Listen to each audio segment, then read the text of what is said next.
Good morning student.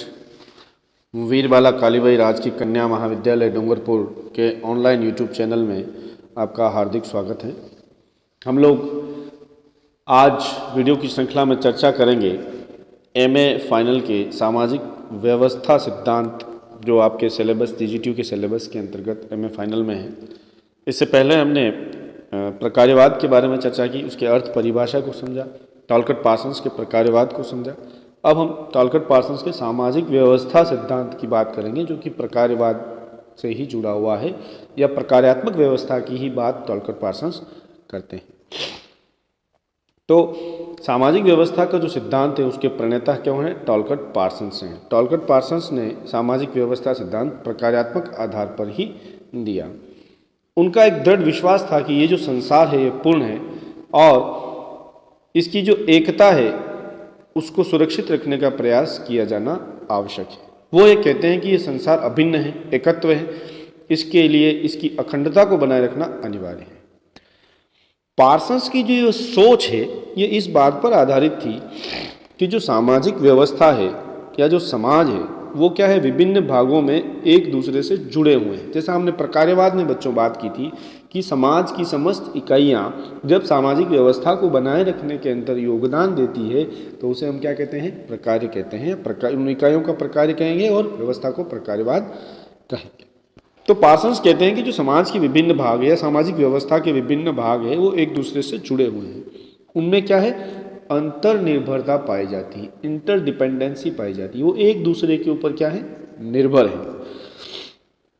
और Parsons ने जो सिद्धांत दिया है उसमें सामाजिक व्यवस्था जो है उसका समाजशास्त्री प्रत्यक्षवादी परंपरा के अंतर्गत आता है। यह हमें ध्यान रखना है। कई बार छोटे क्वेश्चन में पूछा जाता है कि पार्सन्स का सामाजिक व्यवस्था सिद्धांत किसके अंतर्गत आता है? तो समाजशास्त्री प्रत्यक्षवाद की परंपरा के अंतर्गत आता है। प्रत्यक्षवाद क्या है? वैज्ञानिक विधि है जिसके ऊपर ऑगस्ट कॉम्ट ने, दुर्खिम ने और भी अन्य विद्वानों ने काम किया है। अब ये जो व्यवस्था है उसकी न्यूनतम इकाई क्या है? Unit act. जब पार्सन्स सामाजिक क्रिया की बात करते हैं, सोशल एक्शन की भी हमने पार्सन्स पढ़ा है, आपको वीडियो अपलोड किया है, और आपने थर्ड ईयर में भी पढ़ा होगा सोशल एक्शन के बारे में, तो जिसमें परेटो, पार्सन्स, मैक्स वेबर, इन सब ने क्रिया की बात की है। तो जब सामाजिक क्रिया की बात करते हैं कि किस तरह से सामाजिक क्रिया होती है, तब उन्होंने कहा है कि क्रिया जो है वो लक्ष्य प्राप्ति की ओर अभिस्थापित होती है। जैसा हमने पिछले वीडियो में चर्चा की थी कि कर्ता कोई न कोई लक्ष्य प्राप्ति के लिए क्रिया करता है प्रेरित होकर। ठीक है बच्चों? तो सामाजिक जो क्रियाएं हैं वो सब आपस में मिलकर जो व्यवस्थाएं बनाती है वो तीन प्रकार की व्यवस्थाएं बनाती है। पहली है सामाजिक व्यवस्था, दूसरी है सांस्कृतिक व्यवस्था और तीसरी है व्यक्तित्व व्यवस्था। हम थोड़ा सा इनको सामाजिक, सांस्कृतिक और व्यक्तित्व व्यवस्था को यहाँ समझते हैं कि जब व्यक्ति जो है इन सभी भूमिकाओं को निभाता है, किनको? समाज में रहते हैं हम लोग। जब समाज में रहते हैं तो हमारी अलग अलग भूमिकाएं होती, माँ की भूमिका अलग होती है, पिता की भूमिका होती है अलग, भाई की भूमिका अलग होती है। अर्थात उनका जो पद है उसके अनुसार जो उनको कार्य आवंटित की गए हैं समाज या व्यवस्था द्वारा, उसको हम क्या कहते हैं? भूमिका कहते हैं। तो समाजशास्त्र क्या है? विभिन्न अंतः क्रियाओं की भूमिकाओं की एक व्यवस्था है। जो इंटरेक्शन होता है आपस में हमारा, वो क्या है? उसकी एक पूरी व्यवस्था है। जब ये जो भूमिकाएं व्यक्ति निभाता है तो उसे मानक और मूल्य के अनुसार कार्य करना पड़ता है। जैसे एक पिता का कर्तव्य अलग है, एक माँ का कर्तव्य बच्चे के प्रति अलग है, एक शिक्षक का कर्तव्य अलग है। तो जब व्यक्ति भूमिकाओं को निभाता है तो उसके कुछ मानक और मूल्य हैं, उसी के अनुसार उसको कार्य करना पड़ता है। अतः मानक और मूल्य के अनुसार क्या होता है? एक से अधिक कर्ता आपस में क्या करते हैं? अंतःक्रिया करते हैं। और ये अंतःक्रिया क्या होती है? निरंतर होती है और उससे क्या होती है? सामाजिक व्यवस्था पनपती है। समझिए, सामाजिक व्यवस्था पनपती है। ठीक है। अब हम सांस्कृतिक व्यवस्था बात करते हैं। तो सांस्कृतिक व्यवस्था के अंदर मूल्य प्रधान होते हैं। हर समाज की अलग अलग मूल्य हैं और वो मूल्य जो हैं वो समाज के अंतर्गत हमें क्या करते हैं? किस तरह से हमें विश्वास या व्यवहार करना है वह सिखाते हैं। सांस्कृतिक व्यवस्था में मूल्य विश्वास और प्रतीक इस तरह से पारस्परिक रूप से जुड़े होते हैं कि वह अपने आप में एक व्यवस्था बन जाती है। हम समाजीकरण के माध्यम से या बच्चे को समाजीकरण के माध्यम से ये चीज़ सिखाई जाती है कि उसे किस विश्वासों का पालन करना है, कैसे मूल्यों को निभाना है और किस तरह से प्रतीकों के ऊपर उसको प्रतिक्रियाएं करनी है। कुल मिलाकर जब व्यवस्था में मूल्य, विश्वास और प्रतीक जो है वो पारस्परिक रूप से जुड़ जाते हैं तो वो एक व्यवस्था बनती है, वो सांस्कृतिक व्यवस्था कहलाती है। व्यक्तित्व व्यवस्था तीसरी है।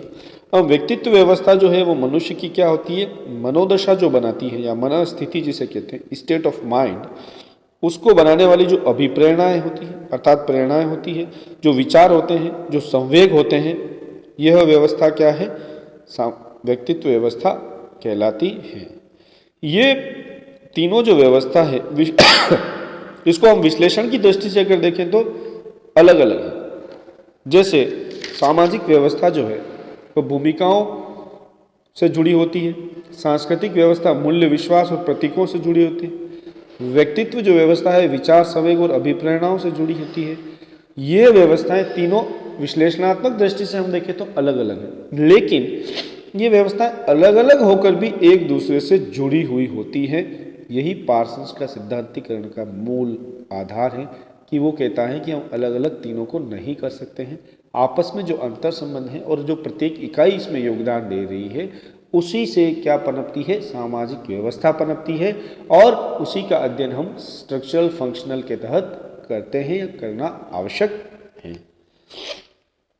अब हम थोड़ा सा अर्थ के ऊपर और प्रकाश डालते हैं कि सामाजिक व्यवस्था का अर्थ या सामाजिक व्यवस्था किसे कहते हैं। जब कोई कर्ता होता है, अर्थात कर्ता किसे कहेंगे हम, जो क्रिया को करता है, तो जब कोई कर्ता क्रिया करता है तो उसके पीछे क्या होती है, उसकी अभिप्रेरणा होती है, उसके मूल्य होते हैं, अर्थात अभिप्रेरणा और जो मूल्य है वो उसकी क्रिया को निर्धारित करते हैं। वो क्या होता है, दूसरे कर्ता के संपर्क में आता है और वो क्या करता है, अंतः क्रियाएं होती हैं। और जब ये अंतः क्रियाएं बार बार होती है तो उनमें क्या होती है, एक सहमति बनती है या सहमति का विकास होता है। इस तरह से क्या होता है, अंतः क्रियाओं के प्रतिमान बन जाते हैं। और कालांतर में क्या होता है भविष्य में कि प्रतिमान जो है वो संस्थात्मक रूप ले लेते हैं, अर्थात स्टेब्लिश हो जाते हैं और उसी के आधार पर सामाजिक व्यवस्था पर। इसको हम एक उदाहरण के माध्यम से समझते हैं कि दो जो पूर्व परिचित व्यक्ति हैं बार बार मिलते हैं, दोनों एक दूसरे की आवभगत करते हैं। धीरे धीरे क्या होता है, अंतः क्रियाएं का जो ये जाल है वो अतिथि और मेजबान के रूप में ले लेता है कि ये हमारा अतिथि है, हम इसके मेजबान हैं। कभी वो अतिथि बनता है, कभी ये मेजबान बनता है, और बाद में आतिथ्य या अतिथि सत्कार क्या होता है, एक संस्था बन जाती है। और इसी को अवधारणात्मक रूप पे हम लोग सामाजिक व्यवस्था कहते हैं। पार्सन्स यहाँ कहते हैं कि संस्थागत प्रतिमानों को अवधारणात्मक या कॉन्सेप्चुअल लेवल पे सामाजिक व्यवस्था कहा जा सकता है। वास्तव में अगर देखा जाए तो जब अंतःक्रियाएं होती है तब ये अंतःक्रियाएं परिस्थिति, भूमिका और मानकों के बीच में होती है। परिस्थिति अर्थात व्यक्ति की जो समाज में स्थिति है या जो पद है वो उसको हम क्या कहते हैं, परिस्थिति कहते हैं। जैसे माता एक परिस्थिति है, पिता एक परिस्थिति है, भाई एक परिस्थिति है, शिक्षक एक परिस्थिति है, और उसके साथ उसकी कुछ मानक और मूल्यों के आधार पर क्या होती है, भूमिकाएं होती है, अर्थात उसको उस तरह से कार्य करना समाज उससे अपेक्षा रखता है। तो पार्सन्स कहता है कि ये जो अंतःक्रियाएं हैं यह परिस्थिति, भूमिका और मानकों के बीच में होती है। और जब व्यक्ति अपनी भूमिकाओं के साथ परस्पर क्रिया करते हैं, अंतःक्रिया करते हैं, तब वह निरंतर क्या होते हैं, मूल्यों और अभिप्रेरणाओं से क्या होते हैं, प्रभावित होते हैं। अगर हम विस्तार से देखें या डिटेल में देखें तो ये जो हमने पहले चर्चा की थी, ये सब जो अंतःक्रियाएं हो रही किसके बीच में हो रही है, व्यक्तित्व व्यवस्था, सांस्कृतिक व्यवस्था और सामाजिक व्यवस्थाओं के बीच में होती है। पार्सन्स के दृष्टिकोण में संस्थाकरण जो होता है वो क्या होती है, एक प्रक्रिया है और एक संरचना भी होता क्या है कि एक जब कर्ता विभिन्न अभिस्थापनाओं के साथ एक दूसरे से मिलते हैं, सामने आते हैं, उनमें क्या होती, अंतःक्रियाएं होती हैं, और अभिस्थापनाओं के साथ वो क्या अपनी आवश्यकताओं को एक दूसरे को बताते हैं, और आवश्यकताओं की पूर्ति के लिए कर्ता क्या होता है, बार बार मिलते हैं। इस तरह से सामाजिक संरचना का निर्माण होता है। इस प्रकार सामाजिक जो व्यवस्था है वो व्यक्तियों के बीच होने वाली और या बार बार दोहराई जाने वाली अंतःक्रिया है, जो बाद में जाकर संस्था का रूप ले लेती है। और अंतःक्रियाओं का जो ये संस्थाकरण होता है वही क्या कहलाता है? सामाजिक व्यवस्था कहलाता है। तो सामाजिक व्यवस्था में इन शॉर्ट या संक्षेप में हम समझें, उदाहरण के माध्यम जैसे मैंने पहले दिया कि दो परिचित जो व्यक्ति होते हैं, मिलते हैं, बार बार मिलते हैं। आपने देखा होगा, हम आमतौर पे भी कहते हैं कि इन दोनों का आपस में संबंध अच्छा है। जब वो व्यक्ति मिलते हैं, अपनी आवश्यकता अंतःक्रिया करते हैं, बार बार अपनी आवश्यकताओं की पूर्ति के बारे में बात करते हैं और अतिथि और मेजबान जैसी स्थिति बनती है, तो वो क्या होती है? एक व्यवस्था या एक संस्था आतिथ्य सत्कार वाली डेवलप होती है, विकसित होती है। और ये जो संस्थाकरण होता है यही क्या कहलाता है? सामाजिक व्यवस्था कहलाता है। तो बच्चों, हमने इस वीडियो में टॉलकट पार्सन्स, जो कि एक प्रकारवादी सिद्धांतवेता हैं, उनकी सामाजिक व्यवस्था के सिद्धांत के अंतर्गत सामाजिक व्यवस्था किसे कहते हैं इसके बारे में समझा, और किस तरह से सामाजिक व्यवस्था, सांस्कृतिक व्यवस्था और व्यक्तित्व व्यवस्था एक दूसरे से अंतर संबंधित और अंतर निर्भर है एक दूसरे के ऊपर, इसको हमने समझा। आगे की वीडियो में हम इसके लक्षण या किसी अन्य टॉपिक के ऊपर चर्चा करेंगे। इस वीडियो में इतना ही। आपके जो प्रश्न बनते हैं सामाजिक व्यवस्था सिद्धांत के अर्थ की, सामाजिक व्यवस्था किसे कहते हैं, या सामाजिक व्यवस्था सिद्धांत के अंदर जो क्रियाओं की चर्चा जब पार्सन्स करते हैं तो कौन कौन सी व्यवस्थाएं आती हैं, इस तरह से प्रश्न आपके इसके ऊपर बन सकते हैं। अगले वीडियो में फिर मिलेंगे, तब तक के लिए धन्यवाद। जय हिंद, जय भारत।